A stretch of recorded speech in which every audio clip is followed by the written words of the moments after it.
Ode to Aptera, the most efficient vehicle on the planet.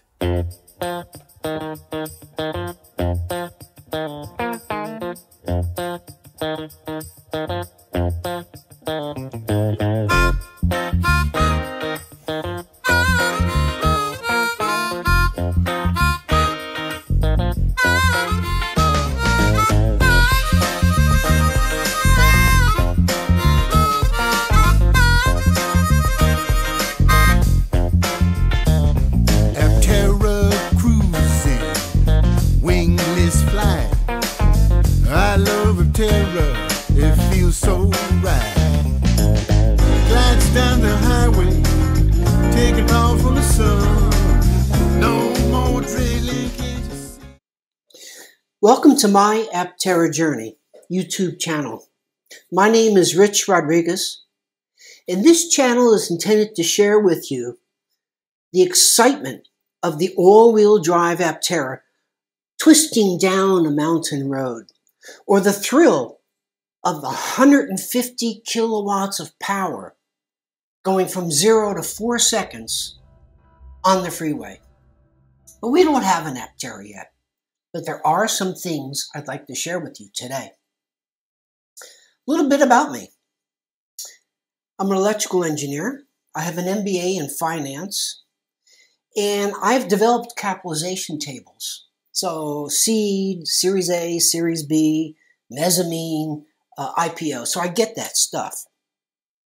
Currently, I work as a public finance officer where I underwrite millions of dollars of loans. Now, today's video is going to be somewhat different. Today, I have Peter Greenberg, an Aptera reservation holder, ambassador, and investor.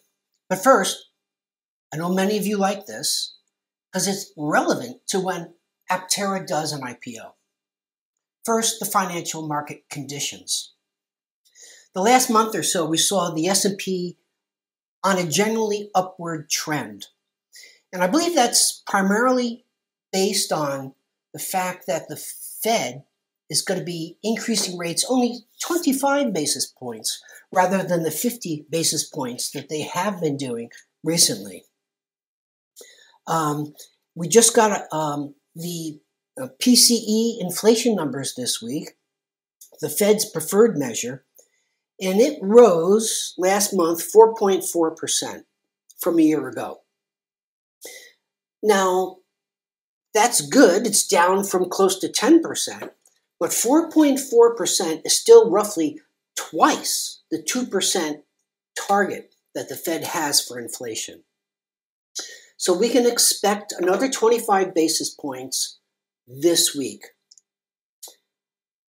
Now that we know that financial conditions are tight and tightening,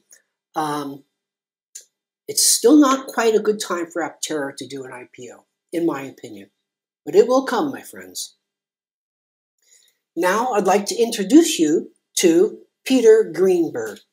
Peter, welcome to my Aptera journey. And what I'd like to be able to do today is just kind of have a little discussion about a lot of things that made you an investor, an ambassador, and reservation holder. And the first thing I'd like to do is if you could share with our viewers a little bit about yourself.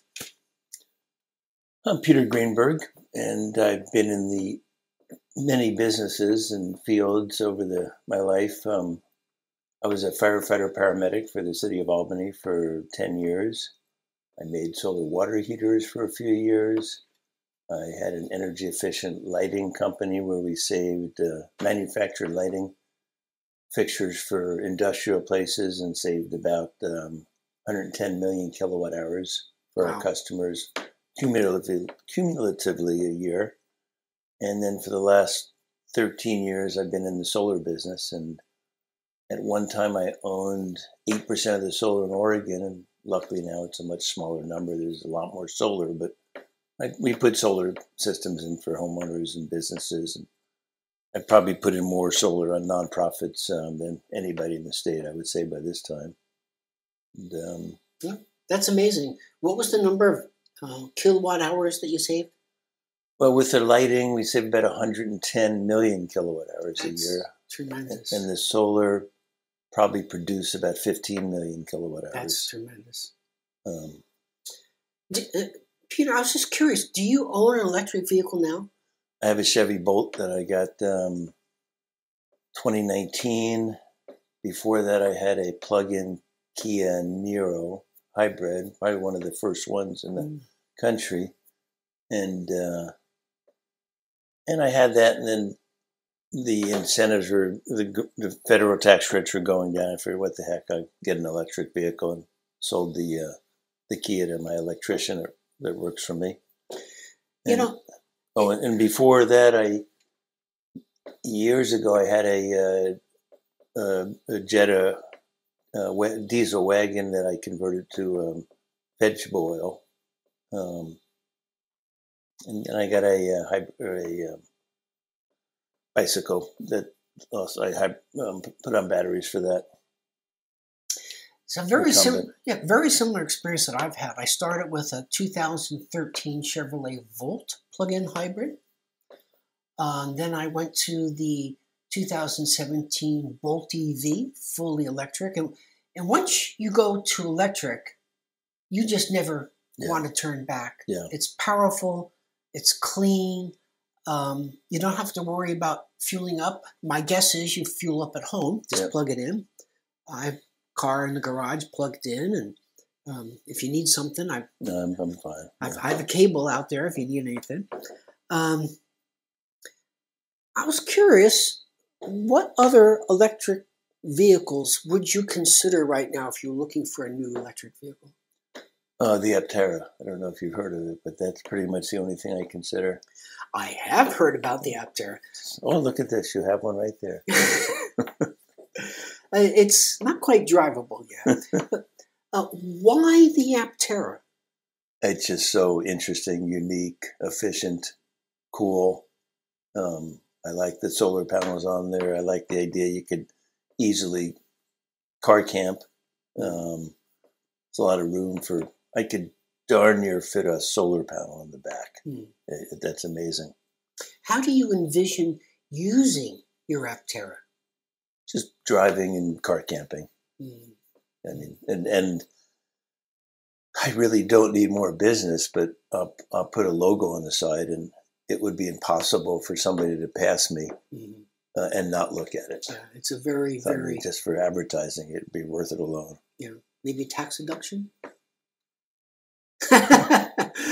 It's a very compelling vehicle. Yeah. And like you, Peter, I have two boys up in Seattle, and I often drive from Salem or Portland, Oregon up to Seattle, and it's a perfect road trip. Yeah.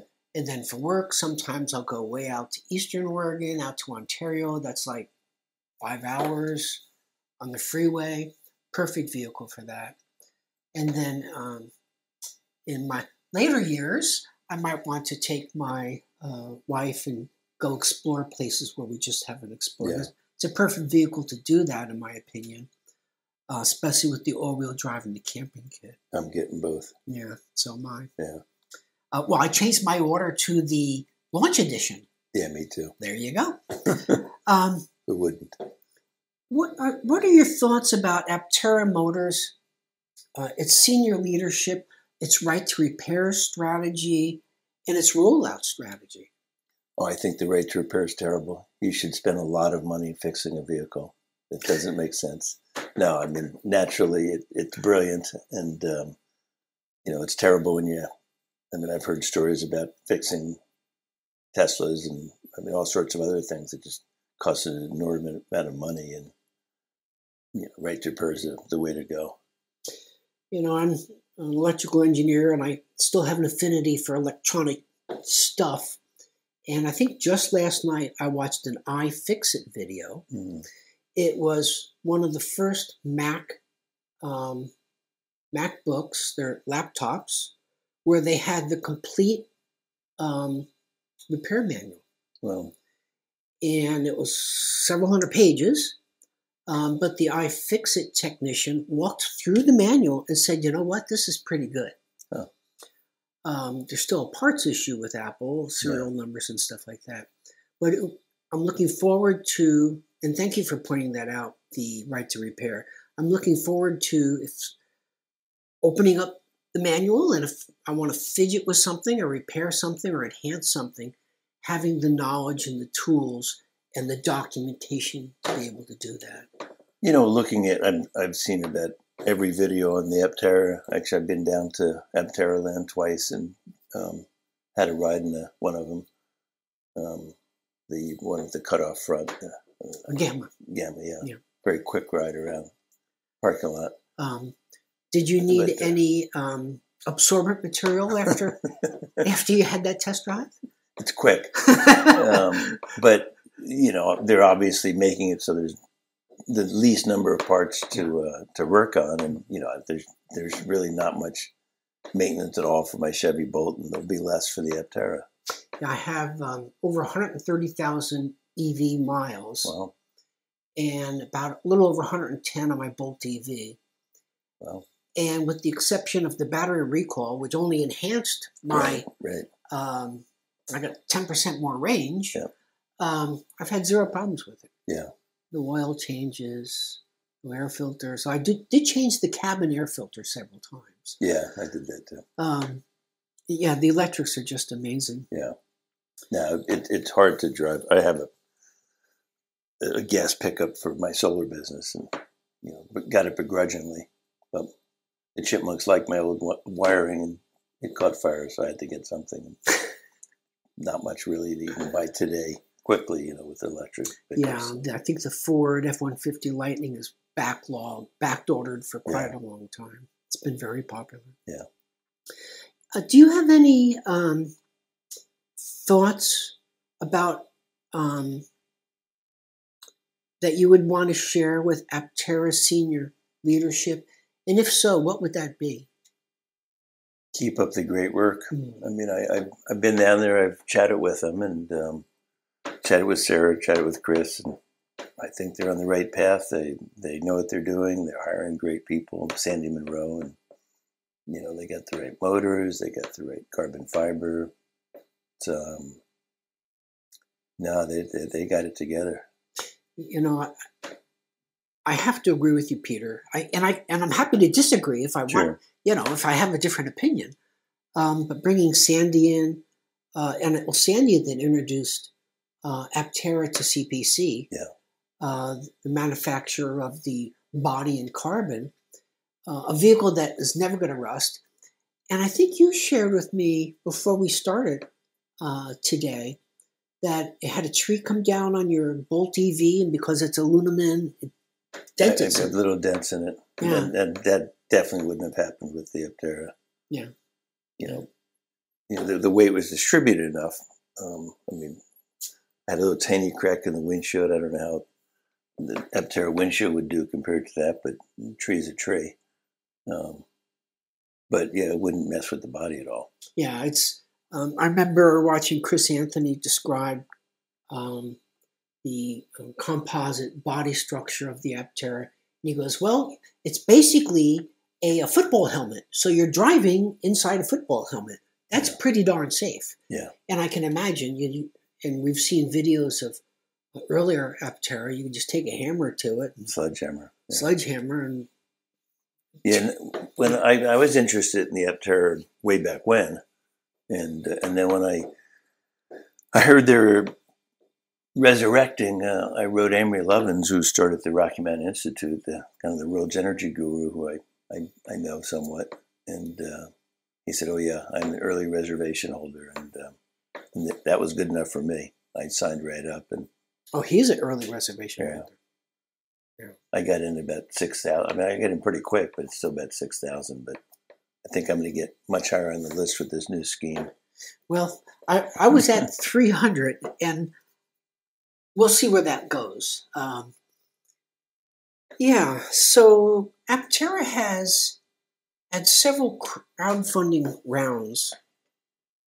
What are your thoughts of the company as an investment? I've invested quite a bit of money. I've never invested other than myself. I've never really done that much in the stock market, except daytime trading, gambling, and Tesla when it goes up and down or whatever, and some energy stuff. But I've invested pretty heavily in Aptera, and I'll be in the first 10 to get him. Actually, I'll be the first one to get him. I'm so jealous. And lucky. I'm lucky. One of the thoughts that occurred to me on investing in Aptera is I consider it really a financial option. It's a financial option. You know what the floor is. If they go belly up, and I don't predict that they will, they go belly up, you know what your loss is. But the upside is unknowable. Yeah. So it's really a financial option in my mind. And when I think about that, it really makes investing, especially for those that are sophisticated investors, just something to ponder. It's an option. The upside is unknowable. Your downside is fixed. It's just a totally refreshing way for professional investors to think about Aptera. Well, certainly electric vehicle stocks have had quite the yo-yo. They have. But, it's going to be a very solid company. They have a great idea. They're going to be profitable, make a great product, change the world. I'm all in. What kind of thoughts do you have that you would like to share with our viewers as we close our interview today? Dig deep and pony up $10,000. I think I know they've been trying hard to raise money, and it's difficult times to raise money apparently. And, this isn't ideal, certainly if you had an early reservation, but it's going to get us to making the Apteras faster than anything else, I think. And I hope it's very successful. It certainly has been for Sono Motors. Well, one of the thoughts that occurred to me, and again, I'm thinking more along the lines of professional investors in pension funds or venture capital or family offices or a raft of different sophisticated investors and investor groups. Is that upside and fixed downside? Oh, I'm definitely not the astute financial person. I've not run a Black-Scholes options model on it, but from a simplified view, it's really an option, and I like that very much.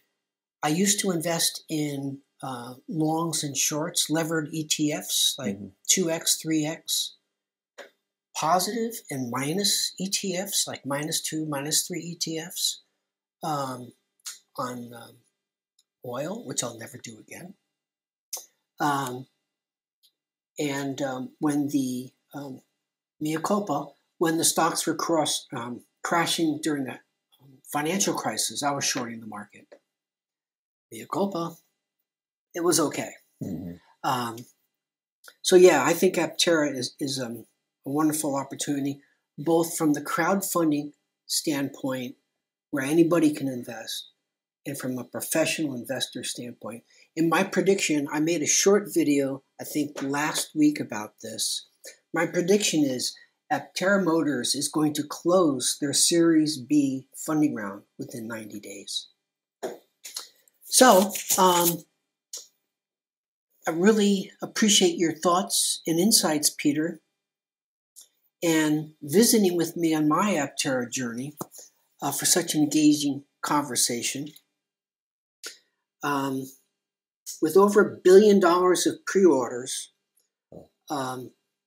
savvy investors know that, at least they do now, and they probably did before, investing in Aptera is just a financial option with a fixed bottom and an unknowable upper limit. So I want to thank you again for sharing time with us today. And I'd like to thank you for sharing time on my Aptera journey. And until we meet again, My wish for you is to be well, be healthy, and charge on. Thanks a lot. No more drilling, can't you see? We're done.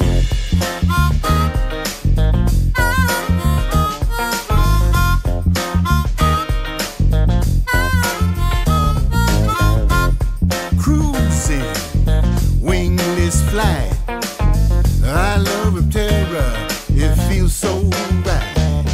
The future is now. Protect Mother Earth. Keep her healthy for what it's worth. What's your pleasure, Luna or Soul? Let's save the planet, we're on a roll. Glides down the highway, taking off from the sun. No more drilling, can't you see? We're done.